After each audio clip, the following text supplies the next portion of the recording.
Good morning, everybody. It's 10 o'clock.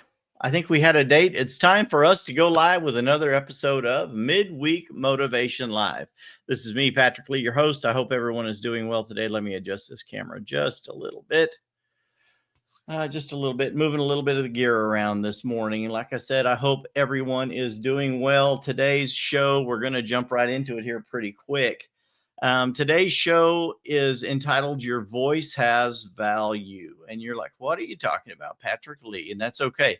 Your voice has value. We're going to be talking about voices through history today, voices that have mattered, voices that have changed the course of events and history in America and sometimes around the world. Happy Wednesday, Miss Gina. Thank you for watching today. I sure appreciate it. Everyone that comes to watch each and every week, 10 o'clock on Wednesdays, we go live as often as we can. Midweek Motivation Live now on all major podcast platforms, wherever you go to consume podcast content. And I need to get in and out of these intros quickly. It's funny. I watched the analytics of how many people jump into a video, and if you don't grab their attention in 30 seconds, they're out and they'll move on, and that's okay. We're going to be talking about major voices today on Midweek Motivation Live, voices that have made changes in history. Hello, Brother Cody. Good to see you. Pili and Nicasa. You know it today. In the saddle, ready for another hot show. Today's topic, your voice has value. Little old me, my voice has value.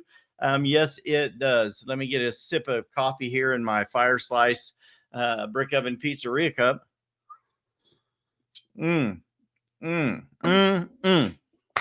Good stuff.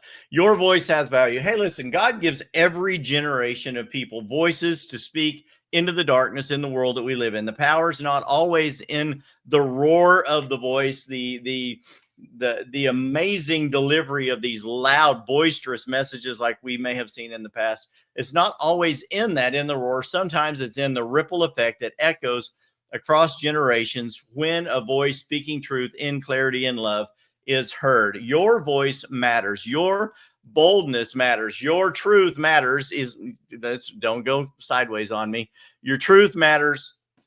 We know as people of faith that we are speaking words that align up with God's word, that God's truth is what's getting across. Our truth becomes his truth because of his effect in our life. So your truth matters. Yes, your boldness matters. Your truth matters, and the cost of silence can sometimes be greater, much greater than the cost of using your voice, much more than we imagine. Below, I'm going to be giving you today, I'm going to have 5 examples, very, I think, rich, poignant examples from history and current day, from our modern era that show how one voice, fearless and rooted, can change timelines and move nations. Number 1, we're going to start with one most of you know well, Martin Luther King Jr. Like him, love him, or hate him, right? And there are people on both sides of the fence. And there are going to be people on both sides of the fence on every one of these people that we're going to talk about today for various reasons. And I don't care what political party you're coming from or you claim to support.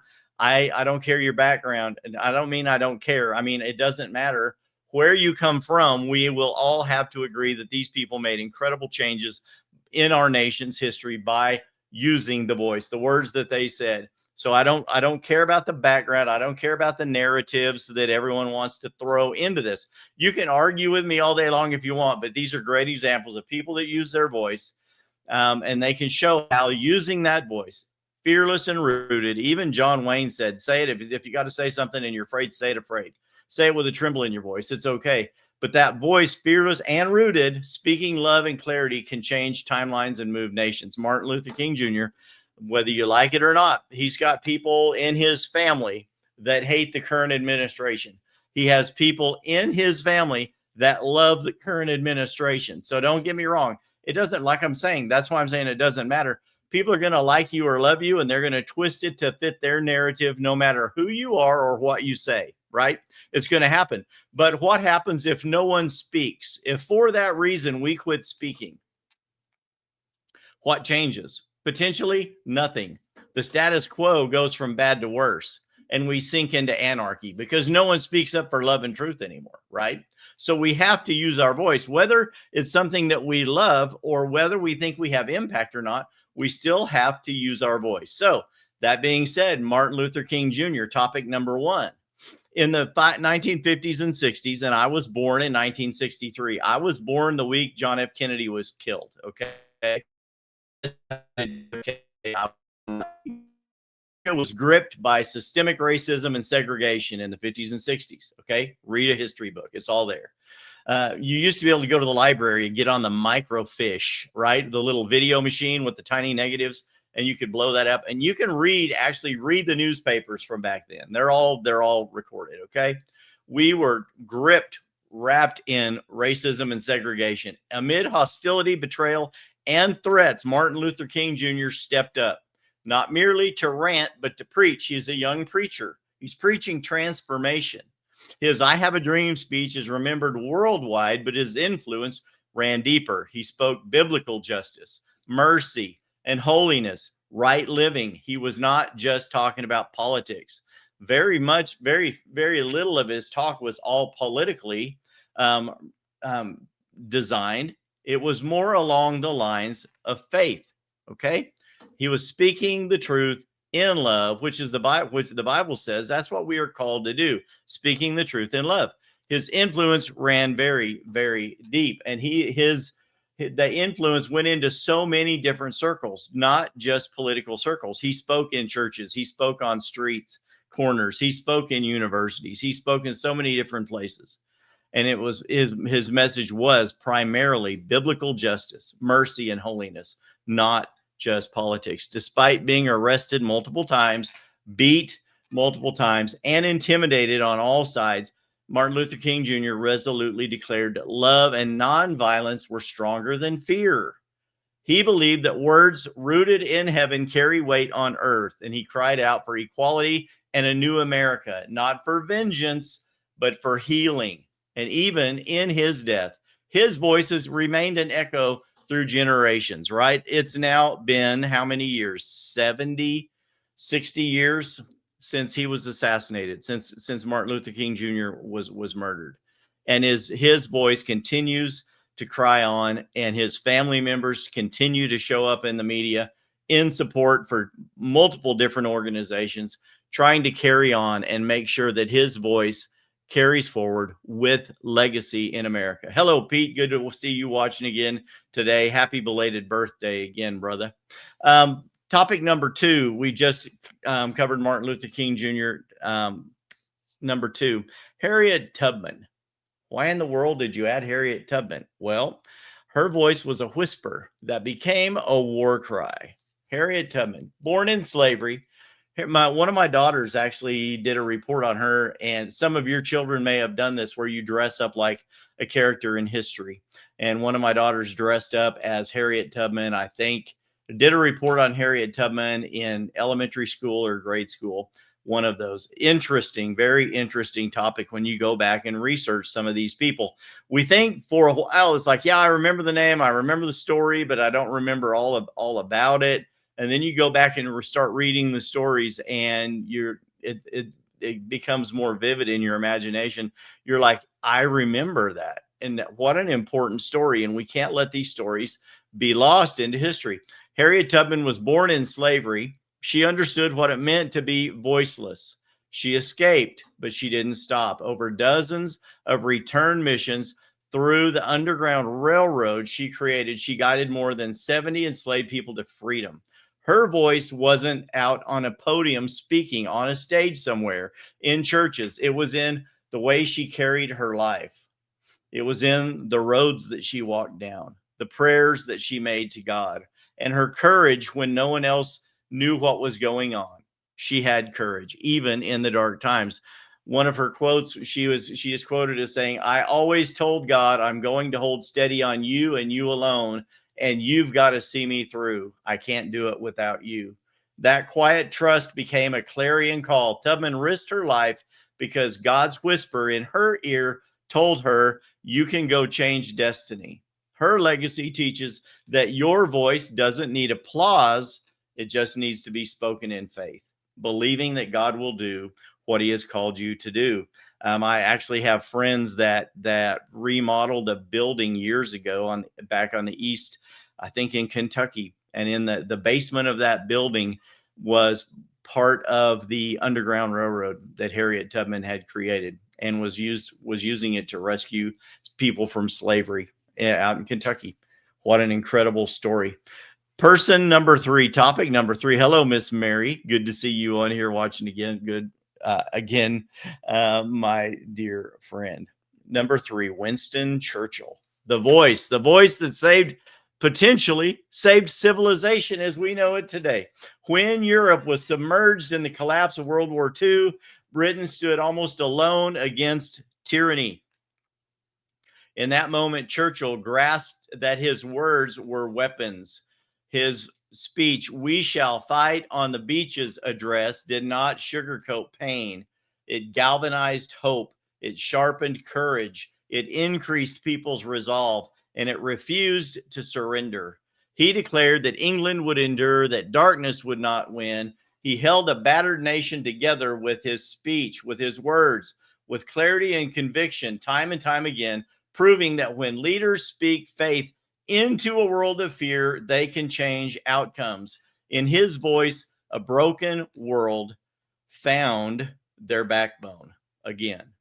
Number 4, Tim Tebow. I remember watching Tim Tebow when he started playing football, and I'm like, well, that was a short career. Well, it wasn't as short as his baseball career. So Tim Tebow was a great football player. I thought he was good. He came out on the field. He would bow down and say a prayer. It was very, very controversial. People loved it. People hated it. Had John 3:16, written on his cheekbones in face paint. Loved it. He was the modern voice of faith in a secular arena. The NFL was quickly going downhill in the things that it supported and continued to promote. And Tim Tebow was one of those voices that started speaking against it. In today's culture, faith is often dismissed as you being naive or weak. And as good of an athlete as he was, as strong of a specimen as he was, many of you can remember that in the media, Tim Tebow was often like written off as being, a church guy, a Christian guy, and that made him weaker or less valuable than a lot of other players because he spoke in faith. Yet Tim Tebow refused to shrink his voice from that.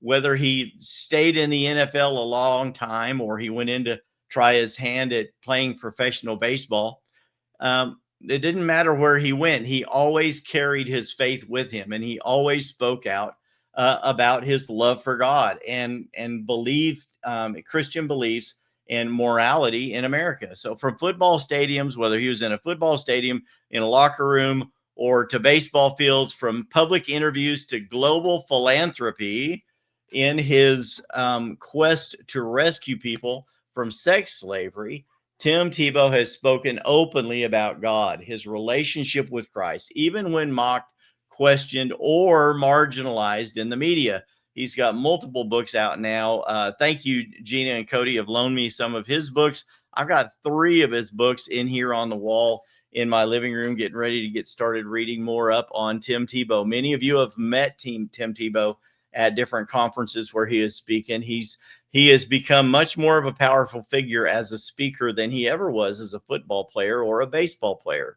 The NFL gave him a platform to start utilizing his voice.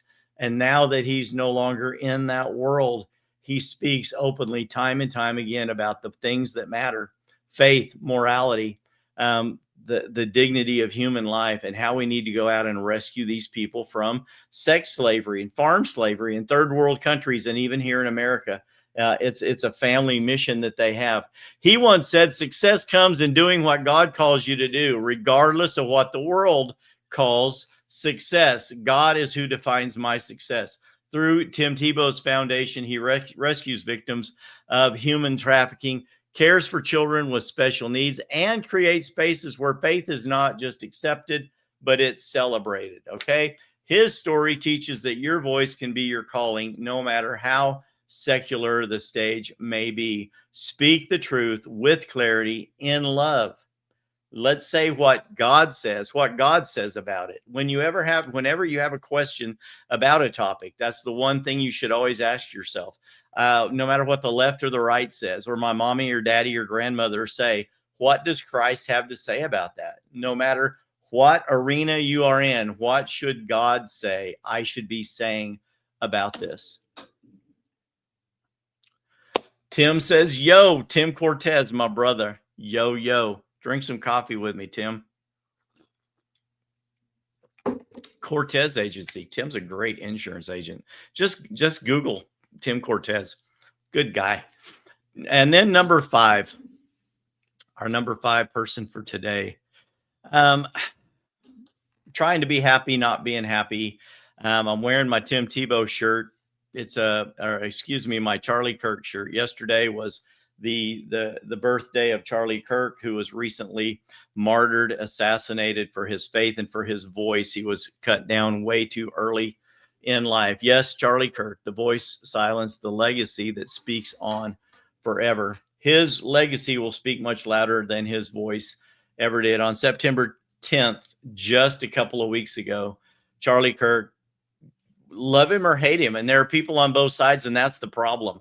There are people that love and hate you no matter what you say. So why don't you just go ahead and say it anyway, right? He was silenced. He was speaking at an event in Utah at a university, and he was shot while speaking, shot in the throat. He was 31 years old. At just shortly after noon that time, someone shot him in the throat. We watched it. Sadly, it shocked everyone because within minutes, the actual video footage was aired, which is something that never happens in the past. It was like it was planned. It was aired, and he was shot in the throat, and we literally watched them carry him to a car, rushed him to a hospital where he passed. It looked like he was probably already deceased by the time he hit the ground. He was rushed to Timpanogos Regional Hospital, but was pronounced dead on site. Investigators have arrested the guy. I'm not even going to say his name. Young kid, charged him with aggravated murder, firearm discharge, serious bodily injury. On just a rash of charges have been filed against the guy. Prosecutors later announced they would seek the death penalty for that guy. But in the aftermath of that, a strange thing has happened. Many people have talked about this. Everyone on a podcast has talked about it just about. And the crazy thing that's happened is what has happened since. Within moments, within hours, within days, Kirk's movement didn't fade. It has become a huge cry around the world. Turning Point USA, the company that he founded, resumed campus events. Supporters rallied on campuses across the nation, and his widow, his wife Erica, has pledged, my husband's voice will remain. It will not go away. Thousands and thousands gathered for his memorial service. We all watched it online. Crazy the amount of faith. It was a church service, not just a funeral. It was a church service. Thousands of people dedicated their life for the first time or rededicated his life to Christ during that service. And then the countless numbers around the world that watched that, we may never know how many people were affected with the gospel of Jesus Christ because of that service. The thousands that were there that watched, there wasn't a dry eye in the stadium. Over 90,000 attendees there in Arizona where it happened. His death has ignited debates with me and other people. I am, I'm a supporter. I wasn't a lover. Hey, let's just be real. I wasn't a lover of Charlie Kirk. I loved his message. I don't always approve of the method, but it's none of my business. It's his method.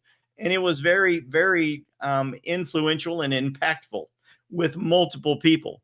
And the thing about Charlie, the part of Charlie that I loved, was he didn't shy away when threatened, when challenged, when assaulted. He didn't shy away. He continued to speak the truth in love. Some people say he was hateful. Well, sometimes Jesus had to say some things. If you go back and read the interpretations of the Bible, sometimes the way Jesus said things, even to his own disciples, could have been portrayed as being mean or combative in speech. He rebuked Peter when Peter cut off the soldier's ear when they tried to arrest Jesus in the garden. He healed the soldier and rebuked one of his best friends, people they had walked with and served for years, right? 3 years of his ministry. Rebuked him because of that.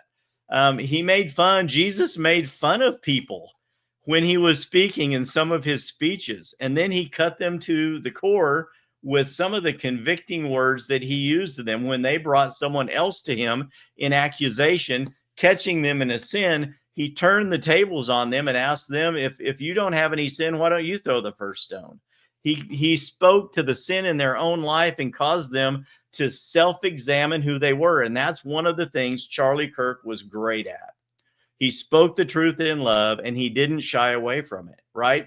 So many debates have been out there about free speech, about political violence, and the cost is your voice worth losing your life over? Well, Charlie believed it was.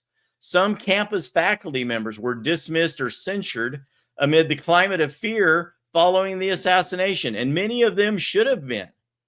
Maybe some of them got caught in the crossfire and said something they shouldn't have. Maybe shouldn't have lost their job over it. But anyone that celebrates the martyrdom or assassination of another person should pay the price for their words. Words are, yeah, right. Words are free, but they have a cost. You have to be willing to pay the price for your words. Okay. So whether you love Charlie or hated him, I'm like, so many people didn't even know who he was. If you don't get on social media and you don't follow the news, and a lot of times in my world, in the real estate world, we say, well, we want to be informed. We want to be able to advise people properly and not be such a social media hound that all you do is jump on the bandwagon of everything that comes along and talk. You have to be intelligent and carry on a great conversation about every political figure, every social media star, every influencer on TikTok. And that's not my world. But I'm on social media, multiple platforms, including Telegram and Rumble and Truth Social and many networks. And you cannot say that Charlie Kirk was not having an influence. He caused riots sometimes where he was because so much sin had abounded. But you know what the Bible says about that? Where sin doth abound, grace does much more abound, right? So even in Charlie's death, and I believe he was martyred for his speech for the cause of Christ, his voice continues to speak now even louder than ever, because when a man gives his life for truth, his influence doesn't die. It absolutely detonates like a bomb. Martin Luther King's influence was so much greater after his death than any of the rallies he had while he was alive. Winston Churchill's influence is so much more well known after the stance that he took, the strong stance that he took, than it was when he was alive. Many people may not have known who Harriet Tubman was, but the 70 people that were rescued from slavery through the Underground Railroad were. And now we have books and movies and so much more knowledge about Harriet Tubman and the impact she made in the past. Tim Tebow, I think, was a good football player and a marginal baseball player. I'm not knocking you, Tim, if you're watching the Tebow, the podcast. I'm not knocking you, but you know, he was a great athlete, and people that are athletic and have played sports can do well at many things. But I believe he was a better football player than he was a baseball player. That's my opinion. Michael Jordan was a great basketball player, not a great baseball player. He tried it as well. Many people try to go be famous in other sports. Jose Canseco. I mean, there's just numerous people that tried other sports.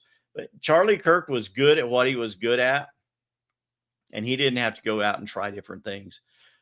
The voice after you have been in one arena and that arena has ended can be so much more influential after that. Charlie Kirk is one of those people, and his voice was silenced, but the legacy speaks louder, so much louder than anything before. Hello, Miss Jackie. Good morning. Thank you for watching again.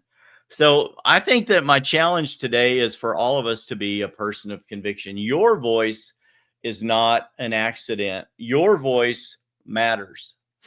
Silence often allows corruption, oppression, and lies to thrive. The best way for evil to move forward, for sin in the world to thrive, is for good men to stand up and say nothing. Who said that? Was it George Washington? It may have been a Washington quote.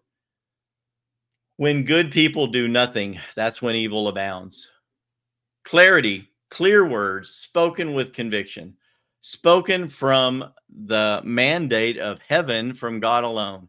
That's what drives darkness away. The light of the world, Jesus, drives away the darkness. I challenge all of us now to stand. Speak the words God has placed in your heart. Speak the truth in love, even when it's costly. Don't shy away from a healthy debate. Let your voice begin to shake foundations in other people, so maybe them and the generations that come along behind them will not be people of hate, people of unacceptance, people who have such a strong stance that only their opinion matters, because only through strong, healthy debate can we affect change. It used to be that the right and the left could have healthy debates and healthy debates and poke fun at each other. We make fun of our differences, and that's okay. But then we solidify our we solidify and celebrate our commonalities, the things that we have in common.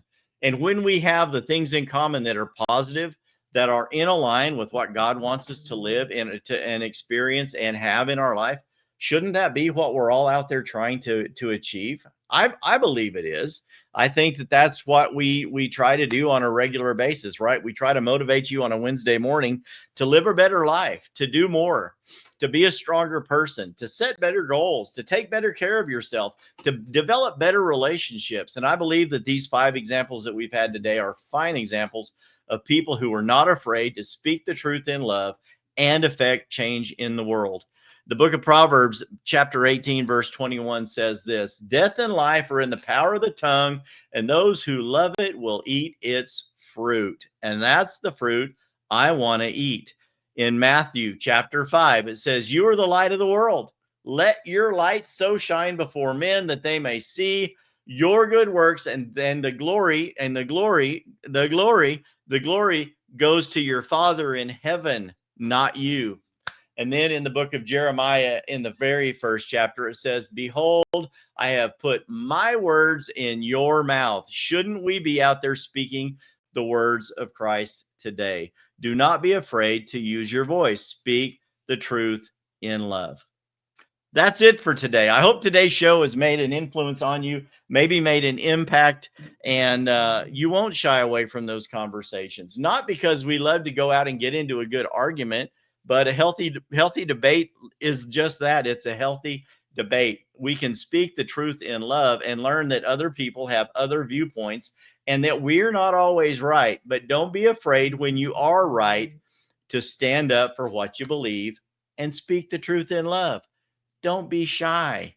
Get out there and do it. Be courageous, right? Courage begins at the end of your comfort zone. We should all go out there and be courageous today. And then I would be remiss if I did not share with you that the Patrick Lee Midweek Motivation Live Show is sponsored by Stellar. Stellar, elevate your wellness with Stellar CBD and mushroom products.